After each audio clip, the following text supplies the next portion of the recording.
भात एवं रुटी बिना आम भारतीयंकर खाद्य असंपूर्ण। मध्याह्न भोजन हेउ किबा रात्रि भोजन आपण प्रत्येक घरे भात किंबा रुटी खाउथबा लोकंकु देखिबाकु पाइबे। किंतु आपण कोन जानती कि एही भात रुटी खाइबार एक सठिक समय अछि।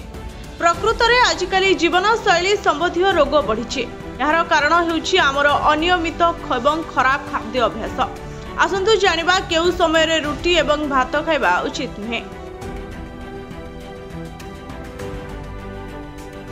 लोकमाने निज रात्रि भोजन को नहीं अधिक सतर्क रहिबा उचित। रात्रि भोजन खाइबा परे लोकमाने प्रायतः सोई पड़ती एवं शरीर जहाँ उत्पन्न करे ताहा हजम करि पारे नाही एवं एहा शरीर को अनेक प्रभावित करे।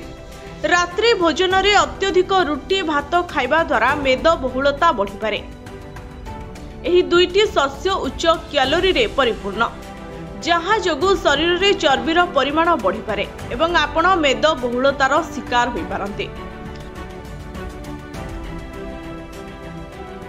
रात्रि भोजन रे रुटी एवं भात खाइबा द्वारा शरीर रे शर्करा वृद्धि पाए, कारण शरीर एही दुईटी शस्य रे थिबा क्यालोरी को भांगी शर्करा रे परिणत करे, जहाँ मधुमेह सृष्टि करि पारे।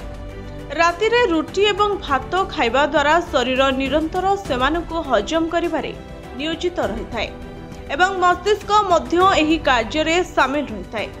एही कारणरू मस्तिष्क सारा राति जागृत रहिथाय, जहा फल रे शरीर को पूर्ण निद हुए नहीं।